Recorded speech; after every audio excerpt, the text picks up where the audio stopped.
it appears that the war could be entering a whole new phase.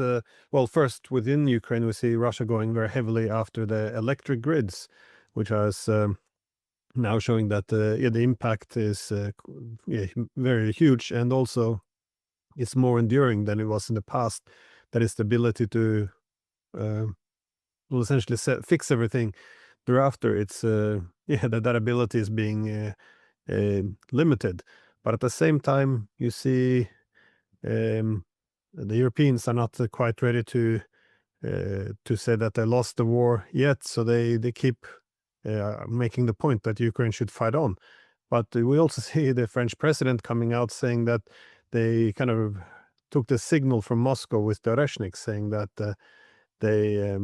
that they are within, I think, something along the lines, within the reach of Russian anger. So how do you see this war progressing now? Because it does appear that we are reaching a breaking point if you look at the military or the political stability, the economics, the electric infrastructure, the growing, or which seems to at least be moving closer to the more and more direct war between the Europeans and Russia, at the same time as the Europeans now have some serious doubt whether the Americans would come to the rescue, especially as the Europeans have to send now troops to Greenland to protect it from America. So a lot of the calculation have to be now, well, I guess, reconsidered. So how are you assessing what will happen now, or the next step in this war? Well, there's a Russian saying, "Голод приходит посреди обеда." The hunger comes in the middle of dinner. So once Trump is finished swallowing Greenland, I guarantee you the next target is going to be Iceland. It'll be closer. It'd be easier for the Europeans to logistically support. Iceland has a lot of rare earths. Iceland has a lot of energy in the form of thermal, which is great for your data centers, and you don't have to cool the data set, pay to cool the data centers. You open the windows. It's a cold environment. Iceland. Guarantee you that's going to be next. Okay. Also not part of the EU, by the way. But it'll be saved from the Chinese and the Russians, because the Chinese and Russian fleets are just hovering, waiting any second now. We're going to come in and grab Greenland or Iceland or Canada, I guess, too, or whatever, whatever else enters the God Emperor of humanity's mind for the day. As far as Ukraine, I'm not going to say they can save it, but the only thing they can stabilize, at least for some time, the front right now is if the Europeans just start piling in whatever they have. And that's only a bandage on a jugular wound. It's how long that's going to keep the blood from flowing, not very long, because they'll just get destroyed the same way. Because again, what most people, there's a saying, amateurs debate tactics or strategy. Professionals debate logistics. Because like it or not, modern armies, you can even say modern armies from the Roman legions, they all live and die by logistics. You can't feed your troops. And think of the Middle Ages and on, you didn't really have to supply a lot outside of food. Food and maybe kindling, whatever, for the horses, for the men.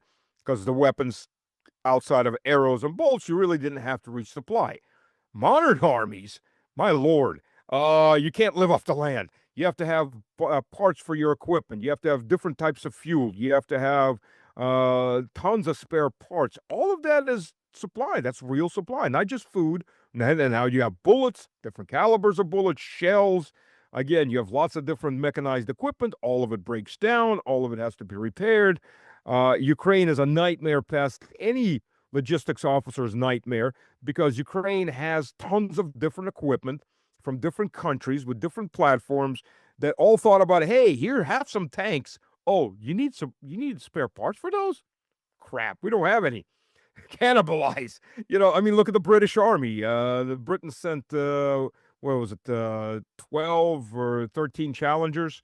Britain's tank force is cannibalizing its own tanks because they're not producing spare parts for the tanks they have in existence. You can't run an army that way for very long before equipment really breaks down, and you have to have spare parts, not just disposable spare parts like hoses or belts, but serious sub-assemblies too, including gearboxes and so on. engine rebuilds, and that's not counting battle damage.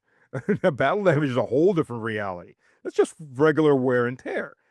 So this, the Ukrainian army, basically down to infantry right now. Thankfully for infantry, you don't have to quite have as many spare parts for infantry. Just you just have new infantrymen they still have at least two or at least one leg that they can still hop on. And I'm quite literal when I say that, because there have been videos of press gangs quite literally grabbing uh, invalid veterans, guys on one leg, and scooping them back into buses to send them back to the front. Guys that had papers that said they were discharged because they already gave a good amount of hoorah to Zelensky's despotic criminal regime and lost a leg there or an arm, and they're being shoved right back up there. You still got another arm, you got a head you can still lose. So that's what we're looking at right now in Ukraine. Will it all collapse at once? No. When armies were covering battlefields of 5, 10, 20 kilometers, yeah, sure, they could collapse all in minutes to an hour as word spread and everybody starts running. When you have armies that are covering 1,000 kilometers, of course not. That doesn't work that way. Plus, internally, communications are being controlled. But you will have fronts that are going to start, or sections of fronts that are going to start collapsing. They already are.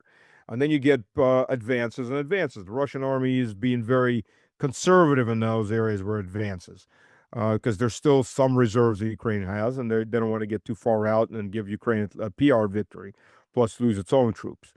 But the grind is every day. Every day, Ukraine is losing about 1,000 to 1,500 killed. That's not counting injured. You double that for at least double that for injured that aren't coming back. Normally, you have a 3-to-1.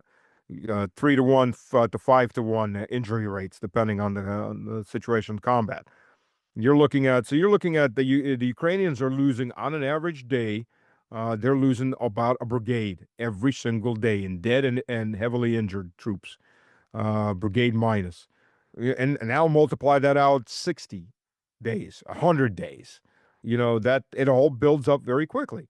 And the people coming in, never mind the desertion rates, the people coming in are lower quality, unprepared, often, whatever they can scrap off the streets. And it's just the situation gets worse and worse. And now they have veterans deserting because the veterans have figured out the only way they get off the battlefield is either as a corpse or as an invalid, unless they take matters in their own hands. That's the only way. Or, well, of course, they could surrender. That'd be the smart thing to do. A lot of them don't seem to have that mental backing there for survival instinct. So that's the situation. So it will continue to get worse.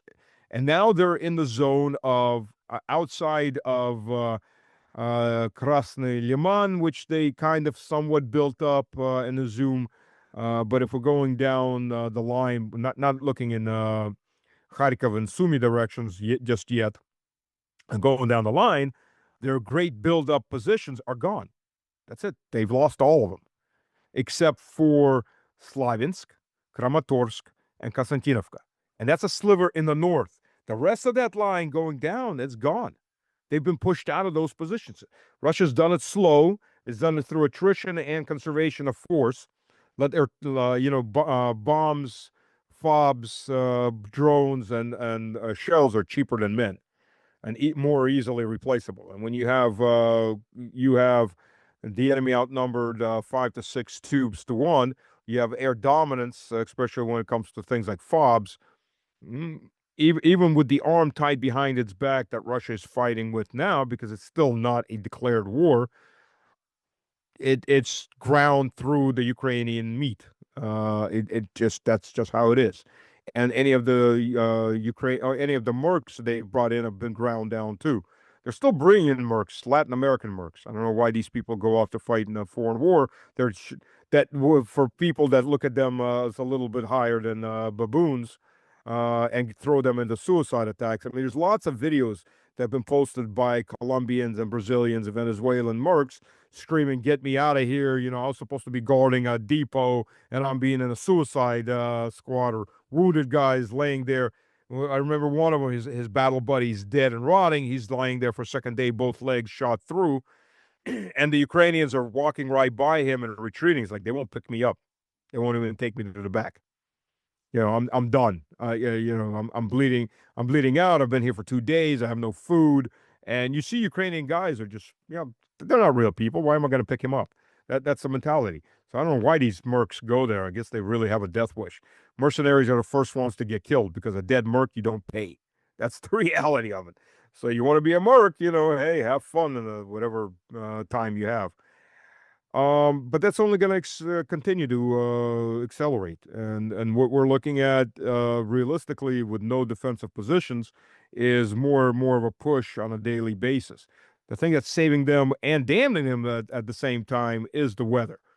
It's saving them because heavy equipment can't really move from the Russian side either, of course, through these kinds of fields. I'm going to go into Western equipment. Western equipment has been defective on these areas since World War II. It's overly heavy and it uses narrow track, so it just sinks. The Nazis had the exact same problem. I guess nobody ever learned their lessons. Russian equipment has wider tracks. It works better, but it still gets stuck. It works, it traverses better, but it's still a problem. So until the ground dries up or actually a really, really hard freeze comes in, you're not going to see a lot of heavy equipment moving. On the flip side, there's lots and lots of fog. Haven't been there just 3 weeks ago. I can tell you there's fog almost on a daily basis. And sometimes that fog is pea soup thick fog. You cannot see more than a couple meters. Drones do not fly in fog. Drones do not fly in rain. Drones do not fly in strong winds. They don't. The Russian army is now using Chinese-made lasers. There's not that many of them right now. They've been field testing them as anti-drone weapon systems. And somebody came out, well, but lasers don't shoot in the rain. They deflect off the raindrops. All true, all true. But drones don't fly in the rain either. So hey, yeah, it's all even. And that's the situation right now. You get a lot of rain/snowstorms, lots of wind, and lots of fog. Fog allows infantry to move without having to be afraid of drones. And Russia has been using that as a very big advantage to move forward and engage the Ukrainians in close combat. And a lot of those Ukrainians, they run away from close combat because they're not trained. These are guys off the street. They've been tossed in there. Here, stand and fight. When you get veterans coming up at you, they break, or they surrender, or they die in place. That's what happens when you throw in absolutely unprepared people.